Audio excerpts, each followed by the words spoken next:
প্রায় ৫ বছর আগে ভালোবেসে বিয়ে করেছিলেন কানিজ সুবর্ণা স্বর্ণালী ও নিষিদ্ধ ঘোষিত সংগঠন ছাত্রলীগের বাগেরহাট সদর উপজেলা সভাপতি জুয়েল হাসান সাদ্দাম। তাদের ঘর আলো করে জন্ম নেয় পুত্র সন্তান শেহজাদ হোসেন নাজিব।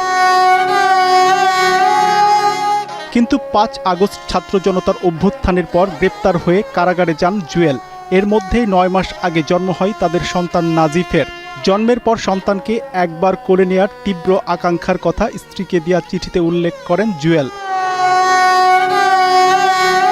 এদিকে স্বামীকে কারাগার থেকে মুক্ত করতে না পারার হতাশা নিয়ে নিজ সন্তানকে হত্যা করে পরে আত্মহত্যা করেন স্বর্ণালী, দাবি স্বজনদের। হ্যাঁ, এদের সম্পর্কটা এতটা গভীর ছিল যে জামিনের আশায় ধরেন একটা স্ত্রী অপেক্ষা করে থাকে যে আমার স্বামী মনে হয় এইবার জামিন হলে আমার কাছে আসবে, কিন্তু ও তো তা পারিনি, যে কোনো কারণে হয়তো আটকে গেছে।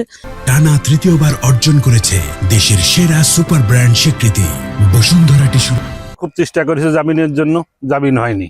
একটা জামিন হয় আর একটা দিয়ে ওয়ারেন্ট এসে যায়।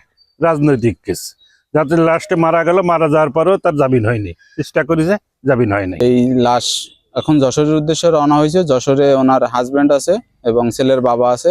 উনি এই বাচ্চা হওয়ার আগের থেকে উনি জেল হাজতে আছে। এখন ওনার এই লাশ দেখানোর জন্য আমরা যশোরের উদ্দেশ্যে নিয়ে রওনা হচ্ছি। এ ঘটনায় নিহত স্বর্ণালীর বাবা রুহুল আমিন হাওলাদার বাদী হয়ে বাগেরহাট সদর মডেল থানায় অজ্ঞাত আসামিদের বিরুদ্ধে একটি হত্যা মামলা দায়ের করেছেন। অন্যদিকে একই ঘটনায় পুলিশ বাদী হয়ে একটি অপমৃত্যুর মামলা করেছে। মেয়ের পরিবারের পক্ষ থেকে একটি হত্যা মামলা দায়ের করা হয়েছে। আমরা লাস্ট পোস্টমর্টম শেষে পরিবারের কাছে হস্তান্তর করেছি। বিষয়টি তদন্তাধীন, মেডিকেল রিপোর্ট পর আমরা আইনি ব্যবস্থা নিব। পুলিশের পক্ষ থেকে একটি অপমৃত্যু মামলা এবং একটি হত্যা মামলা দায়ের করা হয়েছে।